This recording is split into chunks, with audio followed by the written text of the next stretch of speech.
एकेकाळची गोष्ट आहे. जंगलात एका लहानशा घरात आई बकरी आणि तिची आवडती पिल्ले मजेत राहत होते. लहान बकऱ्या खूप गोड दिसायच्या, अगदी खेळण्यातल्या सारख्या. सगळ्या आईसारखंच आई बकरीचं सुद्धा तिच्या पिल्लांवर खूप प्रेम होतं. ती सगळ्या जंगली प्राण्यांपासून त्यांचं रक्षण करत असे. एक दिवस जेवण शोधण्यासाठी बाहेर पडण्यापूर्वी तिने तिच्या पिल्लांना जवळ बोलावलं आणि म्हणाली, माझ्या बाळांनो, मी जंगलात जात आहे.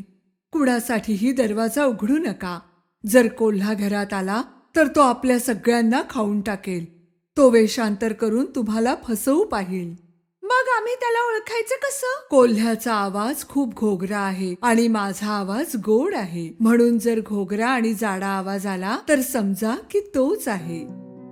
आई बकरीला काहीतरी आठवलं आणि ती वळून म्हणाली, आणखी एक गोष्ट, कोल्ह्याचे पाय काळे आहेत आणि माझे पांढरे, म्हणजे पाय पाहून सुद्धा ओळखू शकाल. काळजी करू नकोस आई, आम्ही सांभाळून घेऊ. आई, वी लव्ह यू. आई बकरीने तिच्या सगळ्या पिल्लांचं एक एक करून चुंबन घेतलं आणि मग जंगलाकडे निघाली. कोल्हा सगळं पाहत होता दुरून. आई बकरी गेल्यावर तो आणखी थोडा वेळ थांबला आणि मग तो त्यांच्या घरी पोहोचला. दरवाजावर टकटक करू लागला.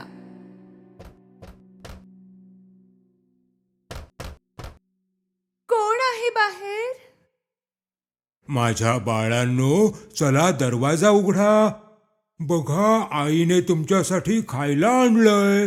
पण पिल्लांनी कोल्ह्याचा घोगरा आवाज ओळखला. दरवाजा पलीकडून ते ओरडले, तू आमची आई नाहीस. तिचा आवाज खूप गोड आणि छान आहे.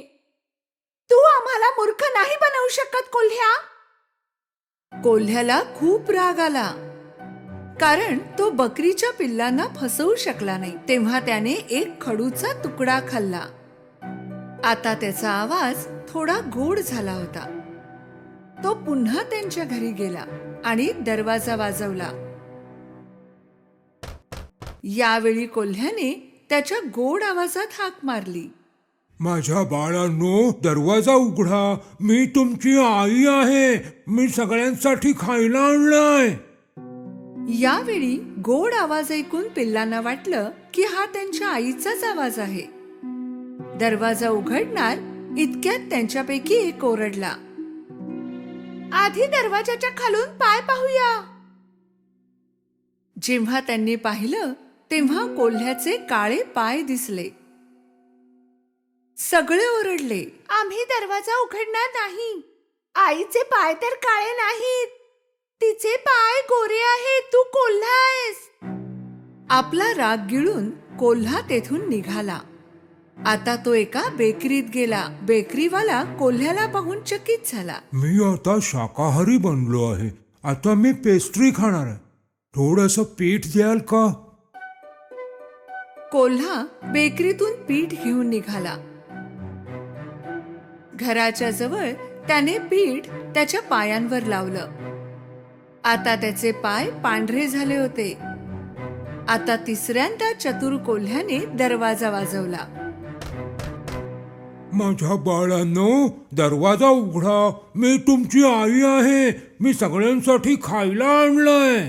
तुझे पाय दाखव, म्हणजे आम्हाला कळेल की तू आईच आहेस. कोल्ह्याने त्यांना त्याचे पिठाने भरलेले पाय दाखवले. जेव्हा पिल्लाने पांढरे पाय पाहिले तेव्हा त्यांना वाटले की त्यांची आई आहे आणि दरवाजा उघडला. मग काय, त्यांच्या समोर कोल्हा होता. पिल्ले घाबरली, घाबरून ओरडू लागले, पळून पळून कुठे पळणार? तुम्ही माझ्या हातून वाचणार नाही. एक पिल्लू टेबलाच्या खाली लपले, दुसरा गादीमध्ये, तिसरा चिमणीमध्ये गेला, चौथा किचन मध्ये जाऊन लपला, पाचवा कपाटात जाऊन बसला, सहा पडद्याच्या मागे आणि सातवा घड्याळाच्या आत. पण कोल्हा चतुर होता. त्याने सगळ्यांना एक एक करून पकडलं. थांबा, अरे थांबा म्हणतो ना, थांबा, सोडणार नाही मी तुम्हाला. थांबा म्हणतो ना. फक्त घड्याळात लपलेल्या पिल्लाला तो पकडू शकला नाही. त्याचं पोट भरलं होतं म्हणून त्याने विचार केला नाही आणि तो निघून गेला. तेथे एक मोठं मैदान होतं, जेथे कोल्हा एका झाडाखाली घोरत पडला होता.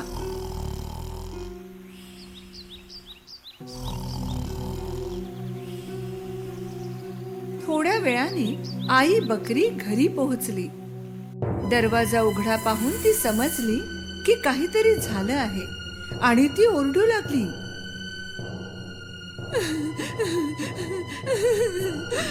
माझी पिल्ल.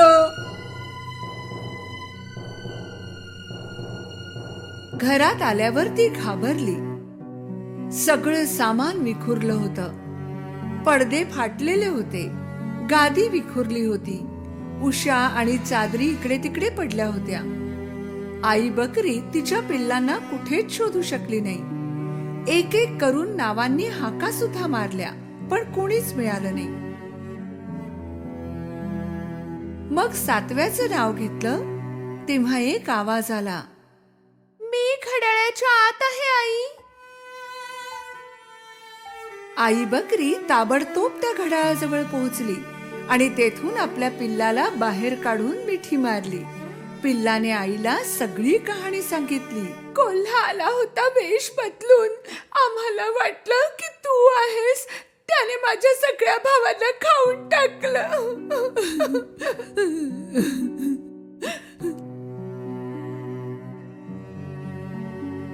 आई बकरीला खूप वाईट वाटलं. ती खूप रडली तिच्या पिल्लांसाठी. तिच्या फक्त एका पिल्लासोबत ती बाहेर पडली. तेव्हा त्यांना कोल्हा झोपलेला दिसला. त्याचं नाक इतकं जोरात वाजत होतं की झाडाची पानं सुद्धा हलत होती. आई बकरीने कोल्ह्याकडे थोडा वेळ पाहिलं.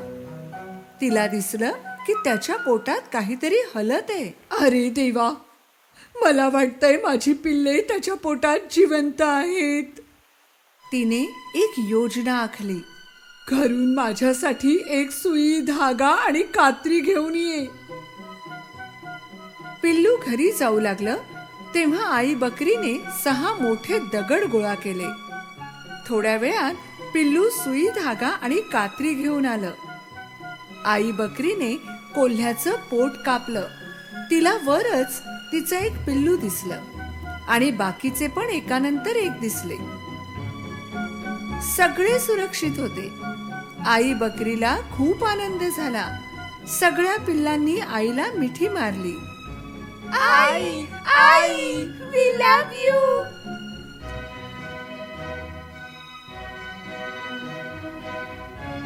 सगळेच खूप खुश होते. माझ्या बाळांनो, तुम्ही सगळे सुरक्षित आहात. आई बकरीने कोल्ह्याच्या पोटात सगळे दगड टाकले. मग त्यांनी त्याचं पोट सुई धाग्याने शिवून टाकलं. कोल्हा एवढा गाढ झोपला होता की त्याला काहीच कळलं नाही. जेव्हा त्याला जाग आली आणि उभा राहिला, त्याचं पोट दुखत होतं. त्याला वाटलं सगळ्या पिल्लांमुळे पोटात दुखत असावं. त्याला खूप तहान लागली. तो नदीकडे गेला पाणी प्यायला. चालताना पोटात दगड एकमेकांवर आपटायला लागले. पोट एवढं जड आणि गच्च वाटतंय की जणू काही मी दगडच खाल्ले असावेत. तो पाणी प्यायला वाकला. दगडांच्या वजनाने तो नदीतच पडला. ओ, वाचवा, कोणीतरी वाचवा, मी बुडतोय, वाचवा, वाचवा, कोणीतरी वाचवा. अरे तो वाचवा, खूप बुडतोय ओरडला, मी, बुडतोय. पण कोणी आलं नाही. बुडतोय मी. दगडांच्या वजनाने तो पाण्यात खोलवर गेला. आई बकरी आणि तिच्या पिल्लांनी जेव्हा हे पाहिलं ते नदीकडे आले.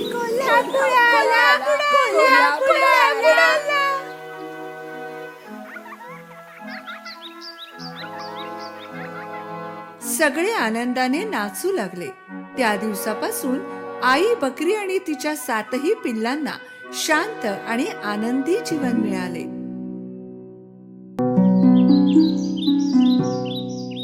एकेकाळची गोष्ट आहे. एक गरीब विधवा बाई आपल्या मुलाबरोबर राहत असे. तिचा मुलगा जॅक काहीही काम करत नसे, कारण तो खूप आळशी होता. त्यामुळे त्यांच्याकडे पैसेही नव्हते. आई, खायला दे ना काहीतरी, मला भूक लागली आहे. दिवसा मागून दिवस गेले. ते लोक आणखी गरीब झाले. एक वेळ अशी आली की त्यांना त्यांची चंदेरी गाय विकावी लागली, कारण ते तिला खाऊ घालू शकत नव्हते. जॅकच्या आईने त्याला सांगितलं की गाय बाजारात घेऊन जा आणि चांगल्या किमतीत विक. मग ते कदाचित खाण्यासाठी काही विकत घेऊ शकले असते. बाजारात जाताना जॅकला एक विचित्र दिसणारा म्हातारा भेटला. त्या म्हाताऱ्या माणसाने गायीकडे पाहिले आणि जॅकला म्हणाला, हे बाळा, जर तू मला तुझी गाय दिलीस तर त्या बदल्यात मी तुला एक मौल्यवान गोष्ट देईन बघ. हे ऐकून जॅकला खूप आनंद झाला. म्हाताऱ्या माणसाने 5 दाणे आपल्या खिशातून काढले. हे एवढेसे दाणे? पण हे जादूचे दाणे आहेत. जॅकचा आधी त्यावर विश्वास बसला नाही, पण तो म्हातारा माणूस म्हणाला, ऐक माझ्या बाळा, तू एक चांगला आणि हुशार मुलगा आहेस. हे जादूचे दाणे घे. तुला कधीही पश्चाताप नाही होणार. माझ्यावर विश्वास ठेव. जॅकने त्याच्यावर विश्वास ठेवला आणि त्या जादूच्या दाण्याच्या बदल्यात आपली चंदेरी गाय त्याला दिली. आपल्या कामावर खुश होऊन जॅक आपल्या घराकडे धावला. आई, हे बघ मी काय आणलंय. जॅकला एवढा आनंदात पाहून त्याच्या आईला वाटलं की तो गाय खूपच चांगल्या किमतीत विकून आला असावा. जेव्हा जॅकने आपल्या आईला जादूचे दाणे दाखवले तेव्हा ती उदास झाली. तिने ते जादूचे दाणे अंगणात फेकून दिले आणि जॅकला आपल्या खोलीत जायला सांगितलं. तू तुझ्या खोलीतच राहायचंय जोपर्यंत मी तुला बाहेर बोलवत नाही, आणि आज तुला अजिबात जेवण मिळणार नाही.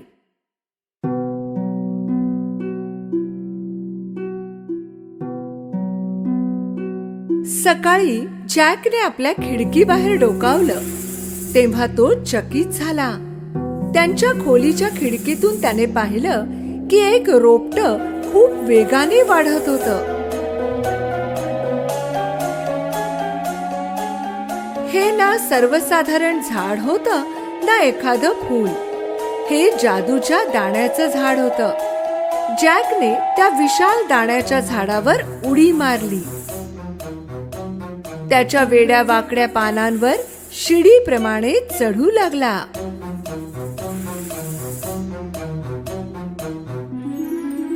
काही वेळ चढल्यावर तो एका विचित्र ठिकाणी पोहोचला.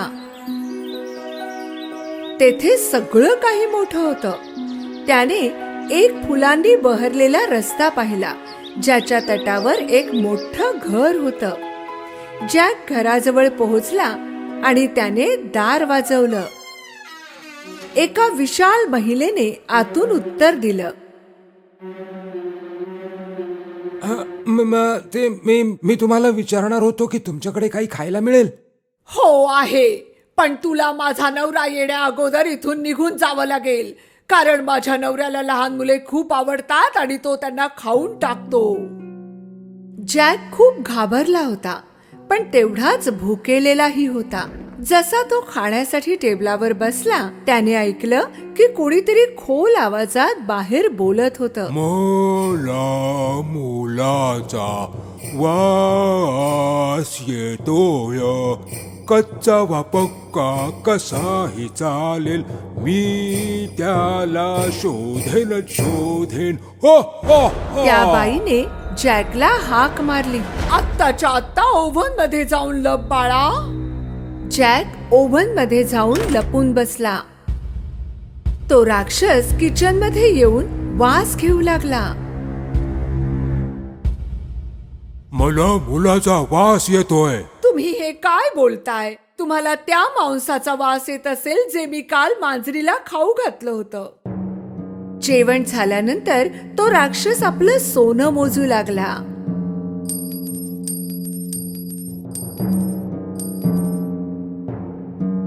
काही वेळानंतर तो मोजता मोजता थकला आणि झोपी गेला.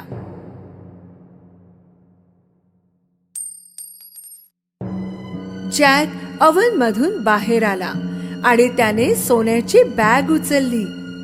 त्याने ती बॅग दाण्याच्या झाडाखाली फेकली आणि तो झाडावरून खाली उतरू लागला.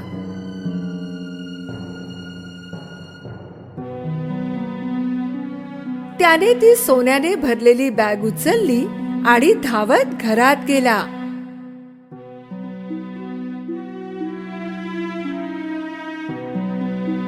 जॅकची आई सोने पाहून खूप खुश झाली. त्या दिवसानंतर ते कधीच गरीब राहिले नाहीत. पण काही महिन्यांनी त्यांच्याजवळ जे सोनं होतं ते संपलं. जेव्हा काहीच मार्ग उरला नाही तेव्हा जॅक पुन्हा दाण्याच्या झाडावर चढला आणि त्या राक्षसाच्या घरी पोहोचला. मागल्या वेळी तू इथे आला होतास तेव्हा आमची सोन्याने भरलेली बॅग नाहीशी झाली होती. पण तरीही तिने जॅकला प्रेमाने आत बोलवलं. थोड्या वेळाने राक्षस घरी आला. मला मुलाचा वास येतोय, कच्चा वा पक्का कसाही चालेल, मी त्याला शोधेन.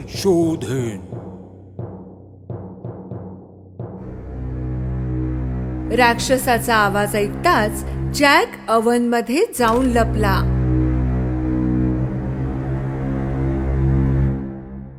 जेवण झाल्यावर राक्षसाने त्याच्या पत्नीला कोंबडी आणायला सांगितली.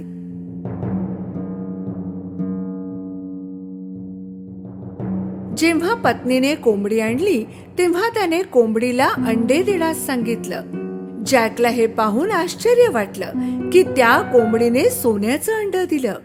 आणि जेव्हा राक्षस झोपला जॅक ओव्हन मधून बाहेर आला आणि त्याने कोंबडीला उचललं आणि खालच्या बाजूला पळाला. सोन्याच्या अंड्यांमुळे जॅक आणि त्याची आई पुन्हा श्रीमंत झाले होते. पण काही दिवसांनी जॅकने पुन्हा एकदा आपलं नशीब आजमावायचं ठरवलं आणि तो दाण्याच्या झाडावर चढला. त्यावेळी राक्षसाच्या घरात हळूच घुसला, त्याच्या पत्नीपासून लपून छपून, आणि मोठ्या तांब्याच्या भांड्यात जाऊन लपला. थोड्या वेळाने राक्षस तेथे आला. मला मुलाचा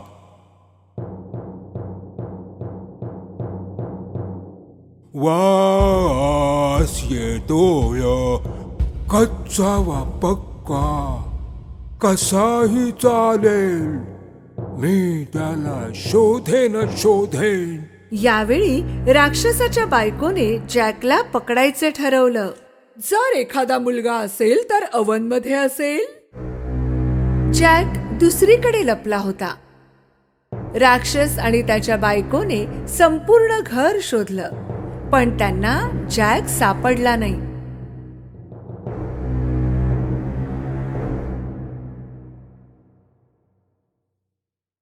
जेवल्यावर राक्षसाने सोन्याची वीणा टेबलावर ठेवली आणि तिला वाजण्याचा आदेश दिला. वीणा वाजू लागली आणि राक्षस झोपी गेला. यावेळी जॅकला कसंही करून ही वीणा न्यायची होती, म्हणून तो राक्षसाच्या गुडघ्यावरून चढत टेबलवर पोहोचला. पण असं काही झालं ज्याचा त्याने विचारही केला नव्हता. वाचवा! वीणा ओरडली. जॅकने वीणा पाठीशी मारली आणि टेबलवरून उडी मारली. राक्षस जागा झाला आणि जॅकच्या मागे धावला. जॅक दाण्याच्या झाडावरून गतीने खाली उतरू लागला आणि राक्षस त्याच्या मागे. जेव्हा तो घरी पोहोचला, जॅकने आईला बोलवलं. आई, लवकर ये आणि कुऱ्हाड घेऊन ये.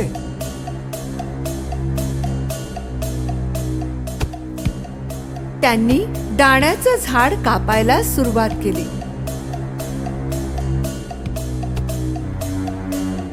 शेवटी त्यांनी दाण्याचं झाड कापून टाकलं आणि राक्षस जोरात जमिनीवर पडला.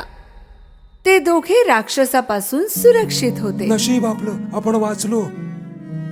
ते दोघे सुरक्षित होते, पण जॅकला आपल्या वागण्यावर खूप पश्चाताप होत होता. तो आज लोभी वृत्तीमुळे जीव गमावून बसला असता. त्याने त्याच्या आईला वचन दिलं की तो कधीही चोरी करणार नाही आणि तो उद्यापासून खूप कष्ट करणार आहे. त्या दिवसानंतर जॅक आणि त्याची आई कधीही गरीब राहिले नाहीत. हो, त्यांच्याजवळ सोन्याचे अंडे देणारी कोंबडी होती मदतीसाठी, पण जॅकनेही काम करणं सोडलं नाही.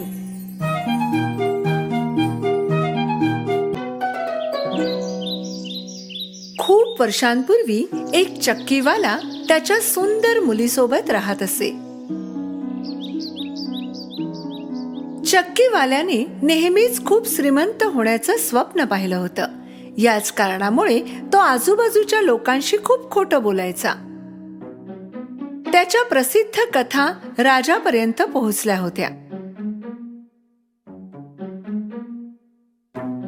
त्याला महालात बोलावून धडा शिकवण्याचा निर्णय राजाने घेतला. पण चक्कीवाल्याला राजाशी सुद्धा खोटं बोलण्यात संकोच वाटला नाही. महाराज, माझी मुलगी भुशाला सोन्याच्या धाग्यांमध्ये बदलू शकते. राजाला त्याच्यावर विश्वास बसला नाही. ठीक आहे, असं असेल तर उद्या तिला इथे घेऊन ये, आम्हाला दाखव, म्हणजे आमचा त्यावर विश्वास बसेल.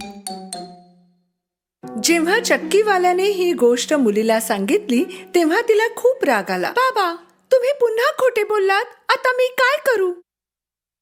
तिच्या पित्याला खूप लाज वाटत होती. दुसऱ्या दिवशी असहाय्य चक्कीवाला आणि त्याची मुलगी राजाकडे गेले.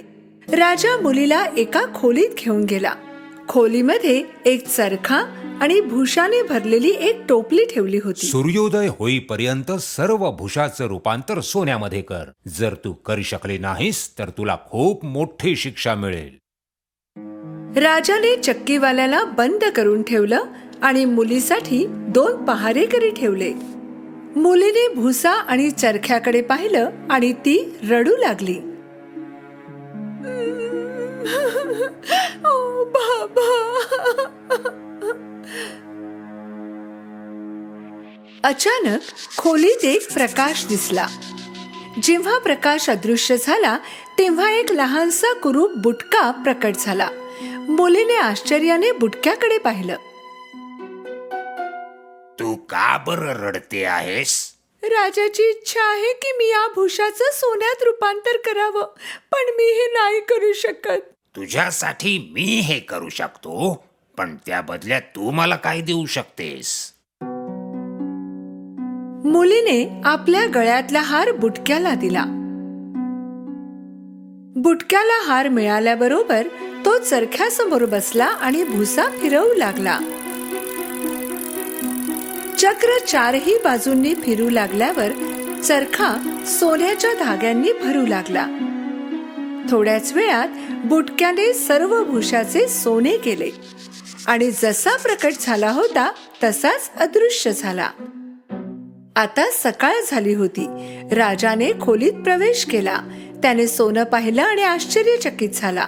मला वाटलं होतं तुझे बाबा खोटारडे आहेत, पण त्यांनी मला चकित केलंय. मुलगी खूप आनंदात होती आणि तेथून पळून जाणार होती, पण राजा आणखी भुसा घेऊन आला. जर तुला इथून जायचं असेल तर उद्या सकाळपर्यंत ह्या सर्व भुशाचं रूपांतर सोन्यात करावं लागेल. मुलगी पुन्हा रडू लागली आणि पुन्हा बुटका प्रकट झाला. मी याचं रूपांतर सोन्यात करेन, पण त्या बदल्यात तू मला काय देशील? मुलीने तिची अंगठी काढली आणि त्याला दिली. मी तुम्हाला माझी खूप मौल्यवान अंगठी देऊ शकते, जी माझ्या आईने मला दिली होती.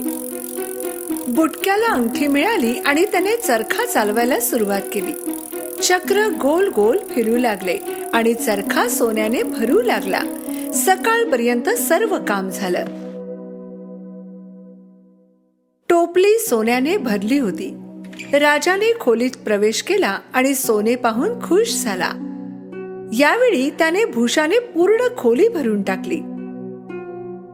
जर तू ह्या सर्व भुशाचं रूपांतर सोन्यात केलंस तर मी तुम्हा बाप लेकीला दोघांनाही क्षमा करेन. खरं तर मी तुला माझी पट्टराणी बनवेन. राजा खोलीतून बाहेर गेल्यावर बुटका पुन्हा प्रकट झाला. पण यावेळी मुलीकडे त्याला देण्यासाठी काहीही नव्हतं. बुटका म्हणाला, राजाशी लग्न झाल्यावर तुझं पहिलं मूल तुला मला द्यावं लागेल. मी हा सर्व भुसा सोन्यात बदलेन. असहाय्य मुलीने त्याची अट मान्य केली. यावेळी बुटक्याने वेगाने काम करण्यास सुरुवात केली. गोल गोल चरख्याचं चक्र चालू लागलं आणि भुसा सोने होऊ लागला. सकाळ झाली आणि राजाने खोलीत प्रवेश केला. सोनं पाहून राजा खुश झाला. राजाने मुलीला लग्नाची मागणी घातली आणि मुलगी राणी बनली होती. काही काळानंतर राणीने मुलाला जन्म दिला. एक दिवस जेव्हा राणी मुलाला झोपवत होती तेव्हा बुटका प्रकट झाला. तू मला दिलेलं वचन विसरलीस का? नाही, मी विसरले नाही, पण माझ्या मुलाला माझ्यापासून दूर करू नका. बुटक्याला तिच्यावर दया आली आणि त्याने तिला एक संधी दिली. जर 3 दिवसात तू माझं नाव सांगू शकलीस तर मी तुझ्या मुलाला घेऊन जाणार नाही. बुटका अदृश्य झाल्यावर राणी विचार करू लागली. तिने पहारेकऱ्याला बोलवले आणि देशातील सर्व नावांची यादी बनवायला सांगितली.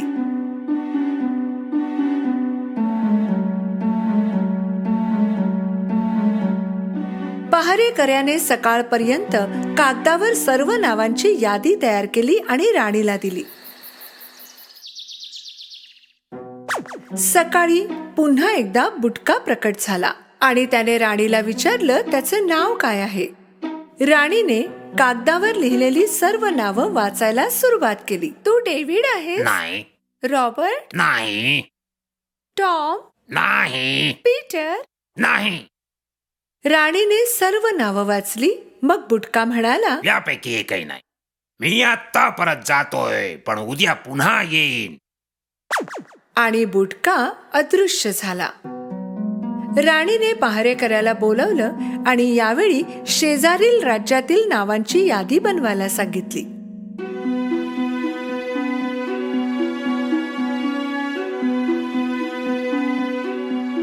सकाळ व्हायच्या आधीच पहारेकऱ्याने सर्व नावांची यादी एका कागदावर लिहून राणीला दिली. सकाळ झाल्यावर बुटका प्रकट झाला. तू माझं नाव शोधू शकलीस का? बल्तझर? नाही. हंस? नाही. मुस्तफा? मह. गुस्ताव? तिने कितीही नावे घेतली असोत पण ती शोधू शकली नाही. उद्या शेवटचा दिवस आहे. मी परत येईन, पण ही शेवटची संधी असेल. लक्षात ठेव. बुटका पुन्हा एकदा दृश्य झाला. राणीने पहारेकऱ्याला बोलवलं आणि सांगितलं की यावेळी अधिक देशांची यात्रा कर आणि अधिक नाव प्राप्त कर. सकाळ होताच पहारेकरी राणीकडे गेला आणि रात्री त्याने जे पाहिलं ते सांगू लागला. जेव्हा मी जंगलातून जात होतो तेव्हा मी तिथे एक छोटस घर पाहिलं, जिथे बोलणारी झाडं होती आणि एक बुटका गाणं गात नाचत होता. ती माझी मुलगी होणार, ती माझी किरण होणार.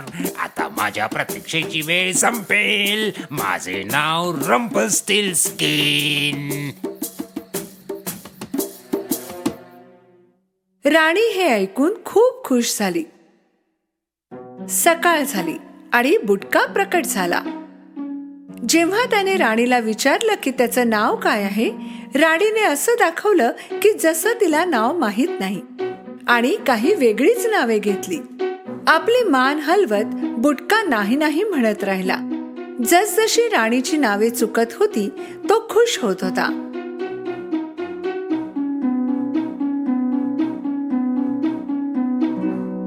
शेवटी राणीने त्याचे नाव घेतले. रंपलस्टिल्टस्किन आहे का? पण तुला कसं कळलं? हे होऊच शकत नाही. तुला हे जादूगाराने सांगितलं असेल. हो, जादूगार. बुटक्याने त्याचा पाय रागाने जमिनीवर आपटला आणि जमीन फाटली आणि त्याचा पाय जमिनीत पुरला गेला. जेव्हा त्याने पाय काढायचा प्रयत्न केला, त्याचा दुसरा पाय जमिनीवर आपटला. जमिनीला भेग पडली आणि तो जमिनीच्या आत पुरला गेला.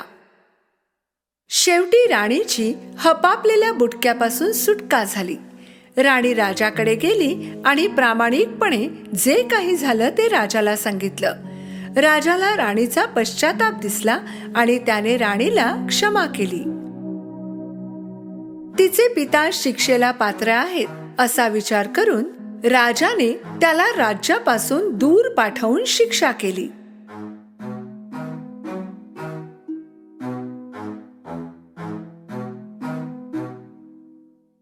आणि अशा प्रकारे राजा, राणी आणि राजकुमार संपन्न आणि आरोग्यदायी आयुष्य जगू लागले.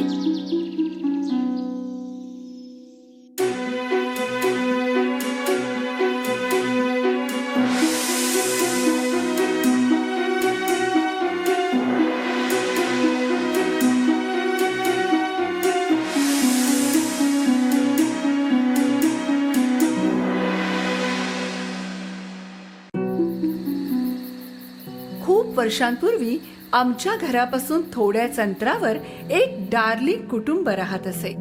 त्यांच्या कुटुंबात 3 मुले होती. त्यांची नावे होती जॅन, मायकल आणि वेंडी. वेंडी नेहमी तिच्या आईला सांगत असे की कसा पीटर पॅन तिच्या खोलीत बासरी वाजवत असे.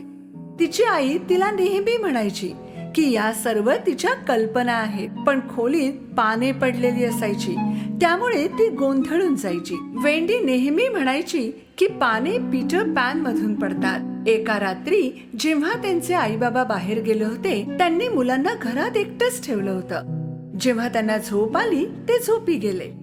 पीटर पॅन खोलीत आला आणि ती पाने शोधू लागला जी तेथेच राहून गेली होती. त्याच वेळी वेंडीला जाग आली. पीटर पॅन, मी तुझीच वाट पाहत होते. तू वास्तवात आहेस यावर कुणाचाच विश्वास बसत नाही. वेंडीने पीटरला पाने परत केली जी तिने पीटरसाठीच लपवून ठेवली होती. तिला पीटर खूप आवडला. वेंडी, मी तुला एक अद्भुत साहसी कथा ऐकवू का? मला साहसी कथा नाही ऐकायची. मला पीटर पॅन म्हणून जगायचंय. त्याच वेळी पीटरची छोटी मैत्रीण परी टिंकर बेल खिडकीतून आत आली.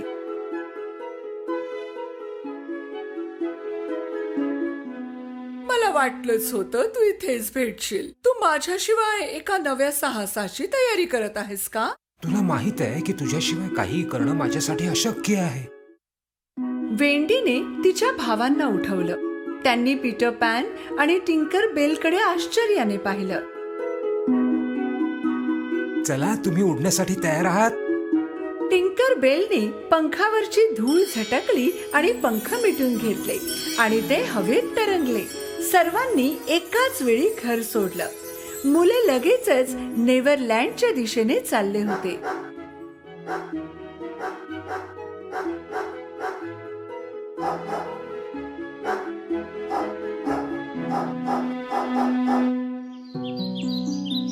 खूप मोठा प्रवास केल्यावर ते नेव्हरलँडला पोहोचले आणि तेथे ते होते.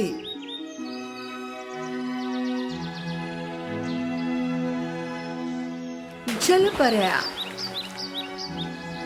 जंगली प्राणी, भारतीय समुद्री डाकू आणि हरवलेली मुले देखील होती.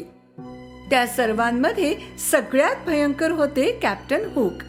कॅप्टन हुक पीटर पॅनचा शत्रू होता. याचं कारण हे होतं की एकदा जेव्हा ते दोघे लढत होते, पीटरने त्याचा हात कापला होता आणि एका भव्य मगरीने तो खाल्ला होता. त्याच्या हातात जे घड्याळ होतं तेही गिळलं होतं आणि त्यामुळे मगर नेहमी टिक टॉक आवाज करत असे. म्हणून कॅप्टन हुकला नेहमी आधीच जाणीव व्हायची की मगर जवळपास आहे, तिच्या टिक टॉक आवाजामुळे. डेकवर त्याच्या दुर्बिणीने चहूबाजूला पाहताना कॅप्टनला समोरच्या पहाडावर पीटर पॅन मुलांसोबत दिसला. त्याने ताबडतोब त्याच्या माणसांना तोफ गोळ्यांना आग लावण्याचे आदेश दिले. पीटर पॅन आणि मुलांना तोफेपासून वाचणं कठीण होतं. टिंकरबेल, तू मुलांना एखाद्या सुरक्षित जागी घेऊन जा. मी हुकचा सामना करतो. टिंकरबेल वेंडीचा तिरस्कार करत असे, म्हणून ती वेंडीला पीटर पॅन पासून दूर ठेवू पाहत होती. काहीतरी बहाणा करून तिने वेंडीला तिथेच पहाडावर सोडून जॅन आणि मायकलला समुद्री तटावर एका सुरक्षित जागेवर घेऊन गेली. द्वीपावर राहणाऱ्या एका हरवलेल्या मुलाने वेंडीला दूरवरून पाहिलं आणि शत्रू समजून घायाळ केलं. त्याच वेळी पीटर पॅन कॅप्टन हुकशी लढत होता, पण अचानक त्याचा हात खाणाऱ्या मगरीला पाहून घाबरून हुक पळून गेला. जेव्हा पीटर पॅन परतत होता तेव्हा त्याने वेंडीला खडकावर घायाळ अवस्थेत पाहिलं. त्याला खूप वाईट वाटलं. हरवलेल्या मुलांना देखील वाईट वाटलं जेव्हा त्यांना कळलं की वेंडी शत्रू नाही तर पीटरची मैत्रीण आहे. मी मुलांना तुमच्या देखरेखीखाली सोडलं होतं. टिंकरबेललाही दुःख झालं. तिला जाणीव झाली की ती खूप चुकीचं वागली. मला क्षमा कर पीटर, पुन्हा असं कधीही होणार नाही, मी वचन देते.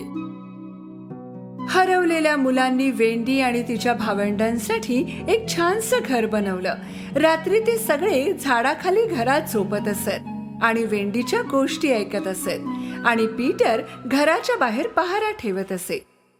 एक दिवस जेव्हा ते खडकावर आराम करत होते तेव्हा त्यांनी समुद्री डाकूंना येताना पाहिलं.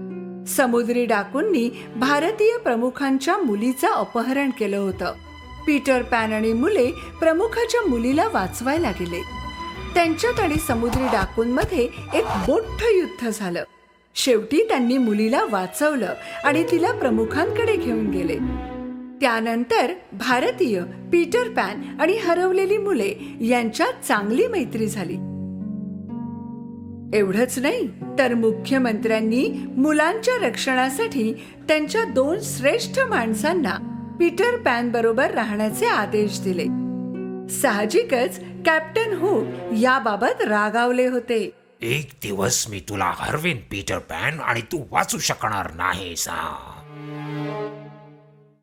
एका रात्री जेव्हा वेंडी तिच्या कुटुंबाची कथा सांगत होती तेव्हा पीटरला जाणीव झाली की तिला आणि तिच्या भावंडांना कुटुंबाची किती आठवण येत होती. म्हणून तो म्हणाला की जर त्यांना हवं तर ते परत जाऊ शकतात, पण त्यांनाच तिथे राहायचं होतं. जेव्हा ते लांबच्या प्रवासासाठी सामान बांधत होते तेव्हा समुद्री डाकूंनी त्यांच्यावर हल्ला केला. भारतीयांसाठी जाळं पसरून त्यांना पकडल्यानंतर समुद्री डाकूंनी मुलांना पकडलं. पीटर पॅन घरी झोपलेला होता आणि मुलांसोबत काय काय घडलं याची त्याला जाणीवच नव्हती. कॅप्टन हुकने त्याला झोपलेलं पाहिलं होतं, पण तो पीटर पॅनच्या घराचा दरवाजा उघडू शकला नाही.